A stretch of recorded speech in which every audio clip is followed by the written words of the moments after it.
কি মাল এইটো আমি সব লগৰ মালটো কি হয় 50 টকা দি আছে তাকো এয়া লোৱা কামনি দে আমনি নিয়ে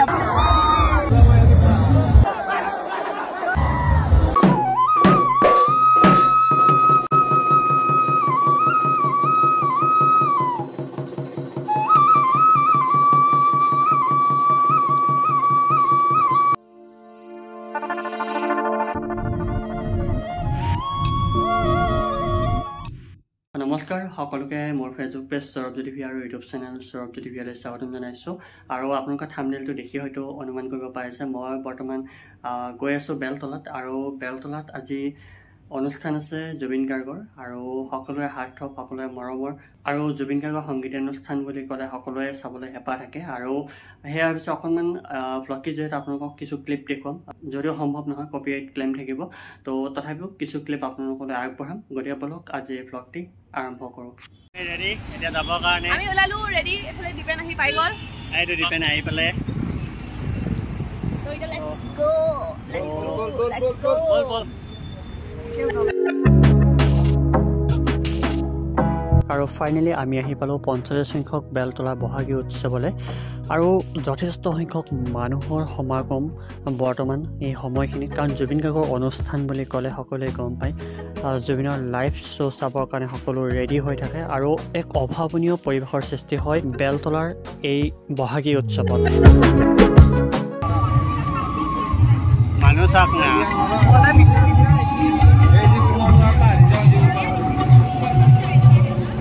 এয়া প্ৰতি বছৰে অনুষ্ঠিত কৰি আহে তেওঁলোকে আৰু প্ৰতি বছৰে এক অভাৱনীয় হাৰত মানুহৰ সংখ্যা বৃদ্ধি পায় আৰু মই আপোনালোকক দেখুৱাই আছোঁ চাওক আৰু ইতিমধ্যে জুবিন গাৰ্গৰ টীম আহি পালে আৰু কিছু সময় পিছতে তেওঁ আহি পাব গতিকে ভিডিঅ'টি শেষলৈকে চাই থাকক আৰু এয়া জুবিন গাৰ্গৰ লগত গীত পৰিৱেশন কৰা সংগীত শিল্পীসকল তেওঁলোকৰ গাড়ীও আহি পালে আৰু তাৰ পিছতে আহি আছে জুবিন গাৰ্গৰ গাড়ী বিশেষকৈ আজি আমাৰ মাজত কিছু সময়ৰ ভিতৰতে উপস্থিত হ'বহি আমাৰ অতিকৈ মৰমৰ অসমৰ যে কাৰণ তেখেত আজি আমাৰ মাজত উপস্থিত হ'ব কিছু সময়ৰ ভিতৰতে লগতে ৰাইজ আজি 45 সংখ্যক বেলতলা বহাগী উৎসৱ 2024 প্ৰদান কৰা হ'ব সন্মানীয় ডক্টৰ ভূপেন হাজৰিকা বঁটা 2021-2018 অসমে হেৰাইছিল চিৰসেউজ ডক্টৰ ভূপেন হাজৰিকা 2012 পৰা বেলতলা বহাগী উৎসৱ সমিতিয়ে ডক্টৰ ভূপেন হাজৰিকা সন্মানীয় বঁটা প্ৰতি বছৰে প্ৰদান কৰি আহিছে বহুজন উৎকৃষ্ট ব্যক্তিসকলে এইবাৰ 2024 চনৰ ডক্টৰ ভূপেন হাজৰিকা বঁটা লাভ কৰিছে এগৰাকী বিখ্যাত শিল্পী শ্ৰী জৰ্জ বেকাৰদেৱে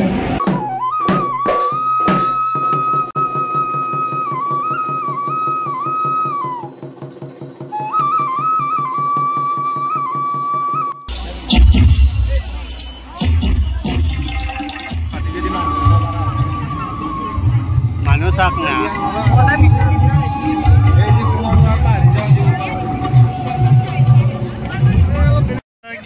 আমি সব লগৰ মালটো কি হয় মালটো ডুপ্লিকেট প্লাষ্টিক 50 টকা দি আছে তাকো এয়া লোৱা আৰু হঠাতে আমি উৎসৱ খাই উঠিলোঁ এটা কাৰণত সেইকেইজন দাদাই তেওঁলোকে প্লাষ্টিকৰ সাপ এডাল আনিছিল সাপ মোৰ খুব ভয় লাগে আৰু তেওঁলোকে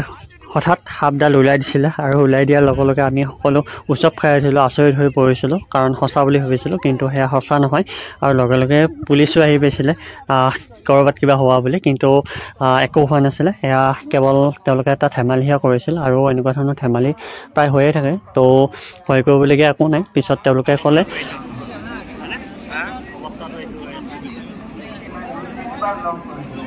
জুবিন দাক চাব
আৰু এতিয়া সময় গ'ল 1:39 অৰ্থাৎ 1:40 হ'ল আৰু আমি জুবিনৰ প্ৰগ্ৰেম চাই গুচি আহিলোঁ আৰু এয়া আহি গণেশগুৰি ব্ৰিজ পালোঁ। ফাইনেলি জুবিনাৰ শ্ব' চোৱা হৈ গ'ল আৰু এতিয়া ৰুমলৈ যাম আৰু খুব এটা ধুনীয়া পৰিৱেশৰ মাজত জুবিনাৰ শ্ব' চালোঁ আৰু এয়াই আছিল আজি ব্লগটো। পুনৰ লগ পাই আছোঁ অন্য এটি ভিডিঅ'তে, তেতিয়ালৈ লিখি দিলে ধন্যবাদ। নিশাৰে নীলিমাকা চকুৱে চকুৱে কথা পতা এবাৰ ভাল পাওঁ বুলি কোৱা না